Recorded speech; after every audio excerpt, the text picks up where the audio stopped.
안녕하십니까. 코로나19 통합 뉴스룸입니다. 대장동 의혹을 수사하고 있는 검찰이 사업 과정에 특혜가 있었는지 규명하는 데 수사력을 모으고 있습니다.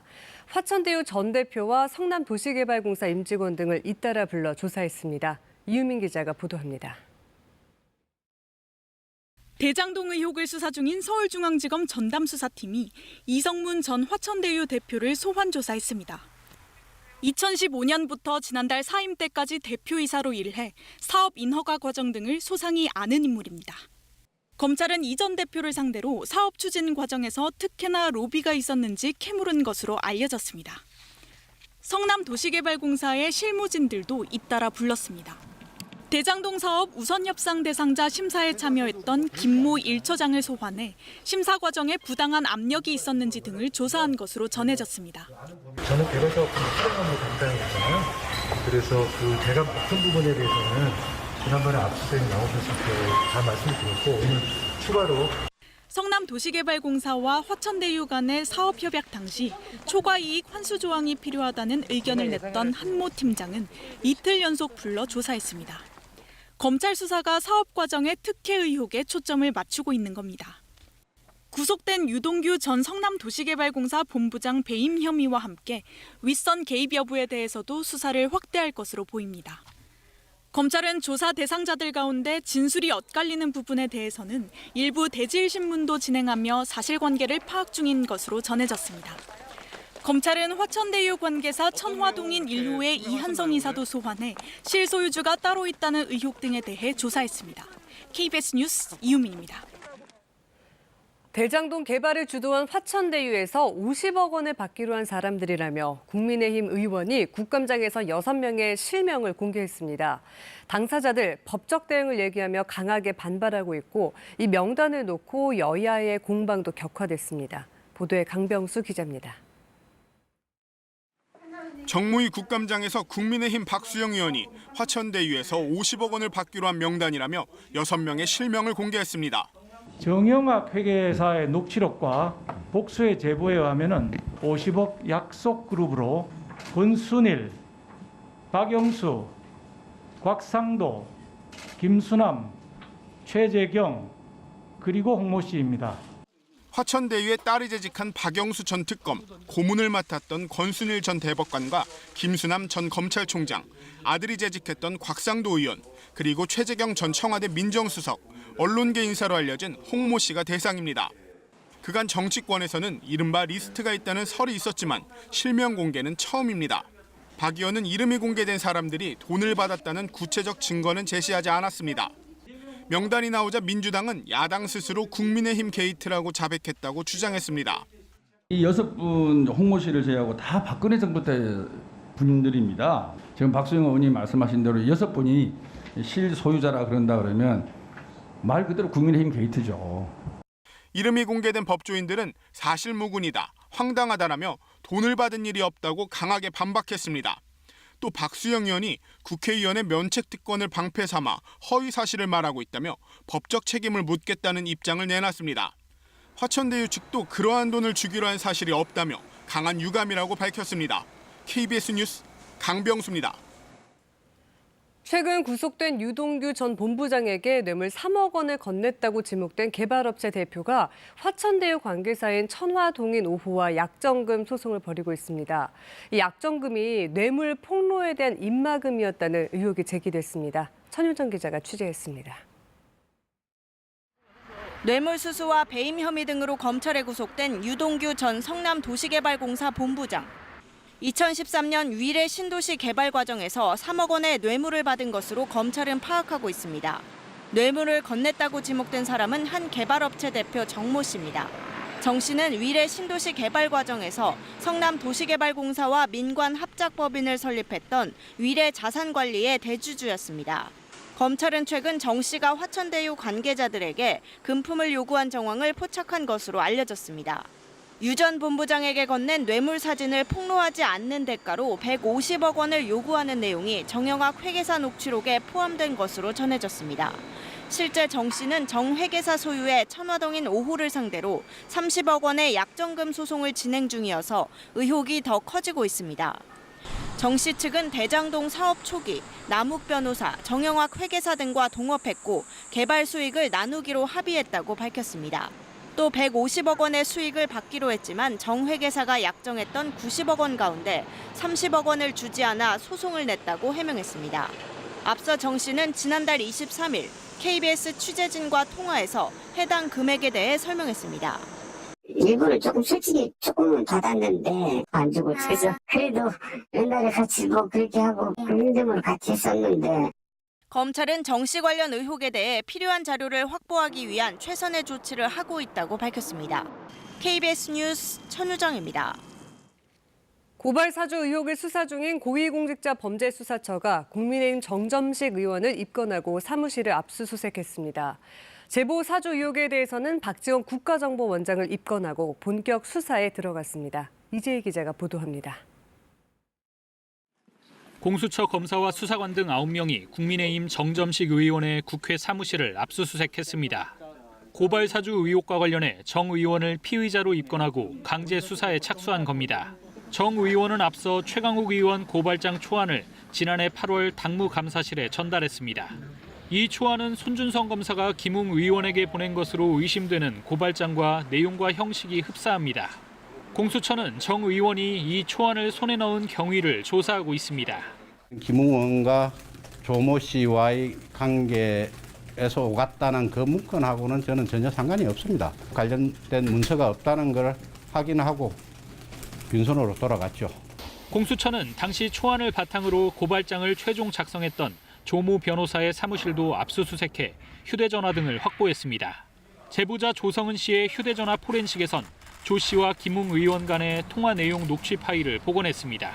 김 의원이 조 씨에게 고발장을 전달한 지난해 4월 3일 조 씨와 김 의원 간의 통화입니다. 김 의원이 고발장을 서울중앙지검이 아닌 서울 남부지검에 접수하라고 했다가 다시 대검에 접수하라고 말한 내용이 담긴 것으로 전해졌습니다. 공수처는 윤석열 전 검찰총장 측이 고발한 이른바 제보사주 의혹도 공식 수사에 착수했습니다. 박지원 국가정보원장을 국정원법과 공직선거법 위반 등 혐의로 입건하고 수사 2부에 사건을 맡겼습니다. KBS 뉴스 이재입니다. 어제 열린 국회 보건복지위 국정감사에서는 단계적 일상 회복이 언제쯤 이뤄질 수 있을지가 가장 큰 관심사였습니다.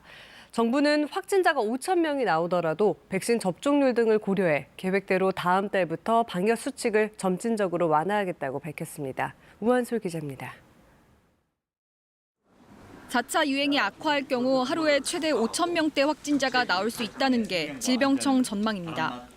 정부는 그러나 더 이상 확진자 수에만 의존하지 않겠다며 일상 회복을 계획대로 진행하겠다고 강조했습니다. 3,500명에서 5천 명까지 예측하는 통계인데 이 정도 일일 확진자가 나온데도 위드 코로나를 적용하실 겁니까? 확진자 수보다는 그 중증 환자를 잘 보호하고 사망이 이르지 않게 하는 게 중요하다고 생각됩니다. 전제 조건으로는 의료 대응 체계, 재택 치료 등 준비 상황과 백신 접종률을 꼽았습니다. 1,300만 명 정도가 2차 접종을 10월에 맞으실 예정이십니다. 10월 중으로 일반 국민 70% 접종 완료를 신속하게 추진하겠습니다. 접종 후 이상 반응 인정과 보상을 더 적극적으로 해야 된다는 데는 여야가 한 목소리를 냈습니다. 접종은 열심히 독려하면서 부작용에 대해서는 나 몰라라는 인식이 국민 사이에 강합니다. 다른 이유일 가능성이 높은 경우에 인과성 인정이 안 되지 않습니까? 일반적인 사람들 볼 땐 되게 애매하다라고 느껴집니다. 정부는 앞으로는 확진자 억제 중심에서 중환자 치료 중심으로 전환하며 재택 치료도 확대하겠다고 밝혔습니다. 5천 명 또 10,000명에 이르렀을 때 우리 의료 대응 체계가 이제 감당할 수 있는지이거든요. 다른 나라에서 이렇게 많이 확진자가 이렇게 급증을 했기 때문에 그 부분은 저희들이 계속 관리를 해야 한다고 생각이 듭니다. 정부는 또 복잡한 방역 수칙도 지금보다 단순화시켜 국민들이 지킬 수 있도록 하겠다고 덧붙였습니다. KBS 뉴스 오한솔입니다. 중앙방역대책본부는 오늘 0시 기준 코로나19 신규 확진자가 국내 발생 2,400명, 해외 유입 27명 등 모두 2,427명이라고 발표했습니다. 지역별 국내 발생 확진자는 서울이 833명, 경기 851명, 인천 198명 등입니다. 백신 1차 접종은 지금까지 3,982만여 명이 맞춰 전체 인구 대비 접종률은 77.6%를 기록했습니다. 접종 완료자는 인구의 55.5%인 2,850만여 명입니다. 미중 양국 고위급이 스위스에서 전격 회담을 갖고 올해 안에 화상으로 정상회담을 갖자는 데 합의했습니다. 당초 올해 내 만남이 불투명했던 상황에서 일단 대면 기회를 갖기로 한 건데 갈등 완화 방안을 찾을 수 있을지는 장담할 수 없다는 전망이 여전히 우세합니다. 워싱턴에서 이정민 특파원입니다. 설리번 미국 백악관 국가안보보좌관과 양제츠 중국 외교 담당 정치국원이 제3국인 스위스 취리히에서 얼굴을 맞댔습니다. 지난 3월 미국 알래스카에서의 장관회담, 7월 중국 텐진에서 가진 차관회담 이후 2달여 만에 대면 고위급 회담입니다. 무역은 물론 타이완과 남중국해, 중국의 인권 문제 등을 놓고 양국 갈등이 심화되는 상황에서 두 나라는 우선 정상 간 대면 협의부터 복원하자는 데 뜻을 모았습니다. 이에 따라 바이든 미국 대통령과 시진핑 중국 주석이 올해 안에 화상회담을 갖자는 데 원칙적으로 합의했습니다. Of course, and we continue to believe is that leader-level engagement is an important part of our effort to responsibly manage the competition with China. 바이든 대통령 취임 이후 두 정상은 지난 2월과 9월 두 차례 통화했지만 아직 직접 만난 적은 없습니다. 일단 만나 긴장 완화와 협력 방안을 모색해보자는 취지지만 패권을 놓고 경쟁하는 양국이 얼마나 견해를 좁힐 수 있을지는 미지수라는 관측이 벌써부터 나옵니다. 고위급 회담 뒤 설리번 보좌관도 중국과 협력 관심 분야를 논의했다면서도 중국의 인권 문제, 신장, 홍콩, 남중국해, 타이완 등에서의 행동에 대한 우려를 조목조목 거론했다고 밝혀 팽팽한 논의가 오갔음을 시사했습니다. 양국은 다만 미중 간 경쟁을 책임 있게 관리하기 위한 소통을 유지하는 것이 중요하다며 고위급 차원의 협력을 이어가기로 했습니다. 워싱턴에서 KBS 뉴스 이정민입니다. 국제통화기금 IMF는 전 세계 소비자 물가 상승률이 내년 중반까지는 코로나19 대유행 이전 수준으로 돌아갈 것으로 전망했습니다. 다음 주에 발표할 세계 경제 성장률 전망치는 하향 조정할 것으로 보입니다. 뉴욕 한보경 특파원이 보도합니다. 사려는 고객은 줄을 섰는데 팔 차가 없다 보니 3분기 미국 신차 판매량은 1년 전에 비해 급감했습니다. GM과 포드 각각 30% 안팎씩 감소했습니다. 원인인 자동차용 반도체 칩 부족과 세계적 물류난이 언제 끝날지 예측도 어렵습니다. Now we're worried right now that it looks like 2022 or even as late as 2023 before we can get back up to production. So until that time, expect that new cars are going to be difficult to access. 식품 가격도 마찬가지입니다. 물류난에 물건이 제때 들어오지 못하다 보니 슈퍼마켓 선반은 물건이 차 있기 힘들고 공급이 달리니 가격은 오르는 악순환이 계속되고 있습니다. The biggest increases that we're going to see has to do with anything with animals, whether it's eggs or milk or pork or beef. 공급난을 우려한 미국 최대 온라인 유통업체 아마존은 이른 블랙 프라이데이 행사에 들어갔습니다. 현재 보유하고 있는 재고를 블랙 프라이데이 수준의 할인 가격으로 미리 파는 겁니다.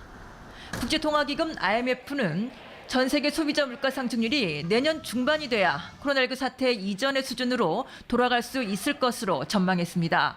선진국의 경우는 이번 가을 정점을 찍고 내년 중반까지 약 2%로 낮아질 걸로 내다봤습니다. 그러면서 다음 주 수정 발표할 올 세계 경제의 성장률 전망치는 기존 6%에서 하향 조정될 걸로 예고했는데 인플레이션과 공급망 악화를 주 원인으로 지목했습니다. 이렇다 보니 경기 둔화 속 물가는 상승하는 이른바 스태그플레이션에 대한 우려가 제기되고 있습니다. 월스트리트 저널은 공급 병목 현상이 가격을 인상시켜 경제를 약화시키는 두려운 스태그플레이션에 대한 시나리오를 생각하지 않을 수 없는 상황이다.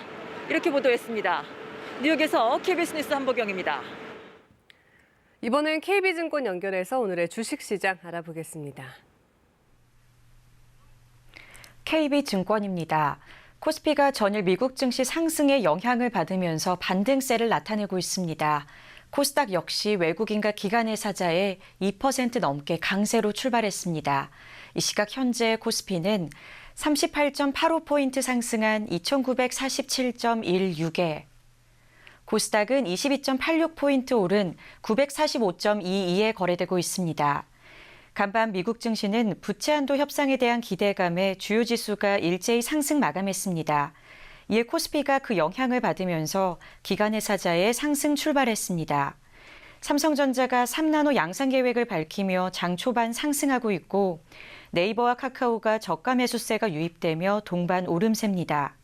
또 엔터주들이 강세를 보이면서 SM이 상승하고 있고 셀트리온이 9거래일 만에 반등세를 나타내고 있습니다. 한편 SK바이오사이언스가 미 제약사의 경구용 코로나 치료제 개발 소식에 사흘째 하락하고 있습니다. 이 시각 현재 달러화에 대한 원화 환율은 1,190원 20전에 거래되고 있습니다. 지금까지 KB증권이었습니다.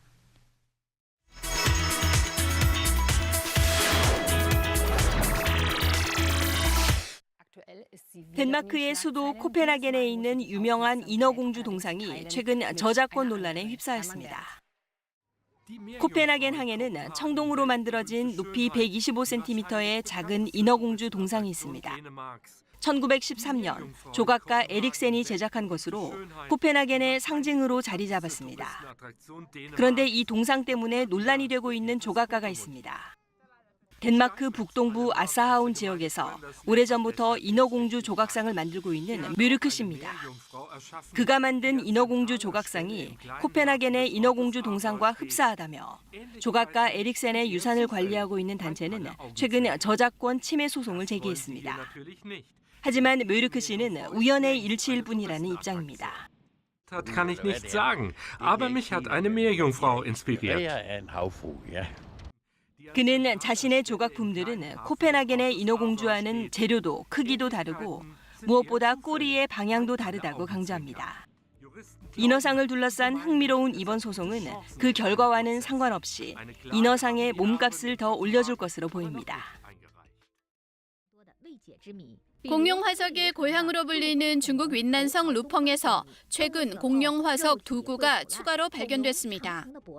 2구 가운데 몸집이 좀 더 작은 공룡 화석은 이미 발굴이 완료돼 복원 작업 중이고 나머지 한 마리에 대한 발굴이 진행 중입니다. 루펑 지역에서 발굴된 공룡 화석은 대부분 머리를 동쪽으로 향하고 있는 특징이 있습니다.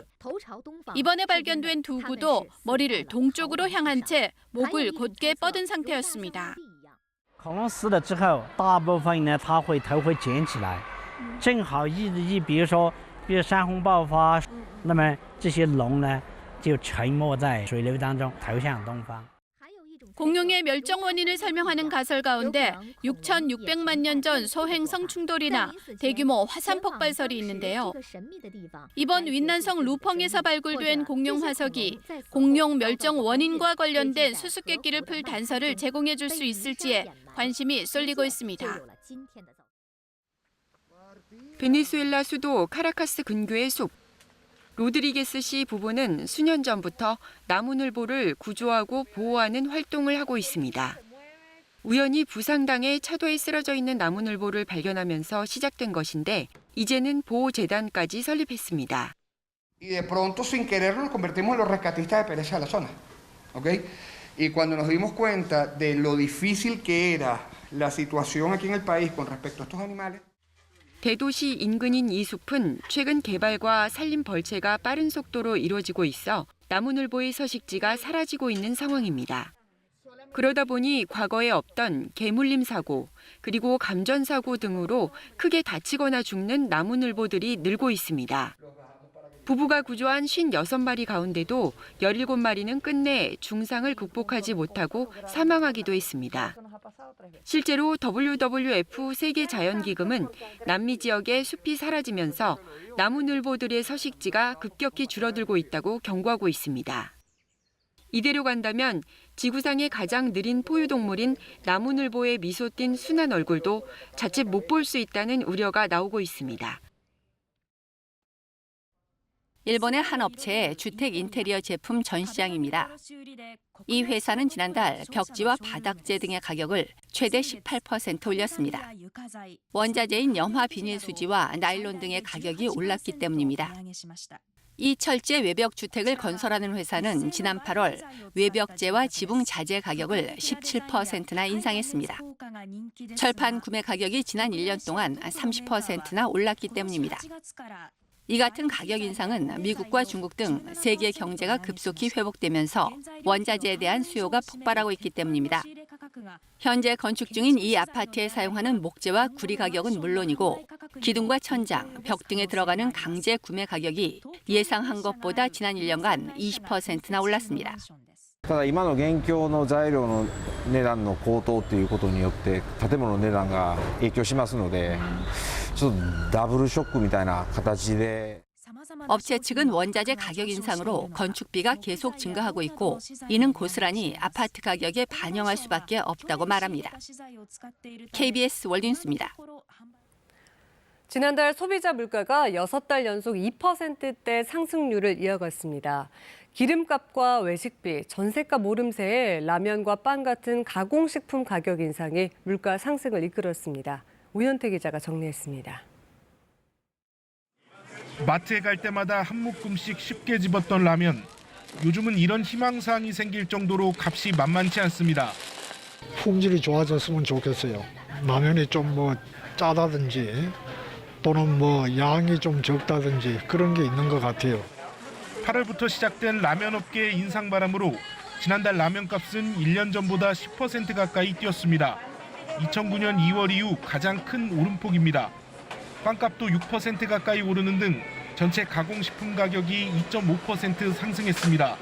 기름값 고공행진도 여전합니다. 국제유가가 크게 뛰면서 휘발유와 경유 등은 모두 1년 전보다 20% 넘게 상승했습니다. 농축수산물은 추석 영향을 받아 돼지고기와 쇠고기 등 축산물을 중심으로 오름세가 두드러졌습니다. 외식비 역시 1년 전보다 3.1% 오르면서 들썩이고 있습니다. 3% 넘게 오른 건 2년 8개월 만입니다. 전셋값 상승률도 2.4%로 약 4년 만에 가장 많이 뛰었습니다. 이런 전반적인 상승세에 지난달 전체 소비자 물가 지수는 2.5% 올랐습니다. 4월부터 6달 연속 2%대 상승입니다. 농산물과 석유류 등 짧은 기간 가격 변동이 큰 품목들을 제외한 근원 물가도 2% 가까이 상승했습니다. 5년 5개월 만에 최고 오름폭입니다. 물가가 일시적으로 오르는 게 아니라 상승 흐름을 탔다는 뜻입니다. 문제는 이번 달부터 시작된 우유값과 전기요금 인상 등은 반영되지 않았다는 점입니다. 국민지원금과 카드 캐시백 제도 시행도 물가를 자극할 수 있는 변수로 꼽힙니다. KBS 뉴스 오현태입니다. 삼계탕에 들어가는 작은 생닭, 국내에서 해마다 1억 5천만 마리 넘게 소비되고 있습니다.